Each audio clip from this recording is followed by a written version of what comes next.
And tonight we're hearing from a resident who lives across from Portland's ICE facility after a federal judge issued a preliminary injunction restricting the indiscriminate use of tear gas by federal agents. The ruling follows months of residents at an affordable housing complex across from the facility reporting that chemical munitions deployed during protests were seeping into their homes. Our Jake Holter is joining us live in the newsroom with that story. Jake? Yeah, John, after months of chemical gas seeping into her apartment, a resident we spoke with says she's grateful to have been heard and get a little relief.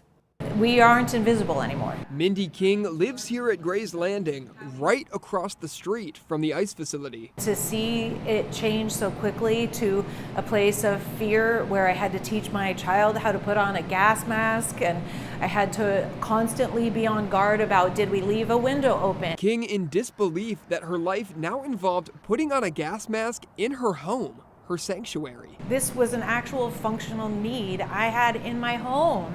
It's now hanging on my kitchen shelves so that it's accessible at any moment. To get to the point where we needed that, it's ridiculous. It's insane that in this country where I felt so protected and I felt safe, to have that shattered, it's something I never expected to experience. She says she felt the use of gas by the agents was indiscriminate and happened even with smaller crowds, times when she was less prepared.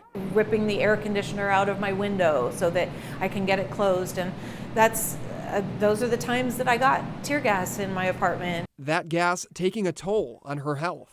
Having a sore throat just from being around the tear gas, even, the times between October and January when they weren't tear gassing, I still was experiencing stuff from the residue around the apartment. So King joined the lawsuit against the Department of Homeland Security alongside fellow tenants and her building. We have residents who went into heart failure, residents who had to be prescribed inhalers, residents who couldn't sleep and had to put gas masks on, residents who had to put gas masks on their kids. Madison Moskowitz works at Reach, which operates the Gray's Landing apartment complex. She says they have incurred almost $250,000 working to keep the apartments and offices clean of chemical residue from the agents' munitions. That cleaning is really hard to do when there's another round of gas the next day or the next week.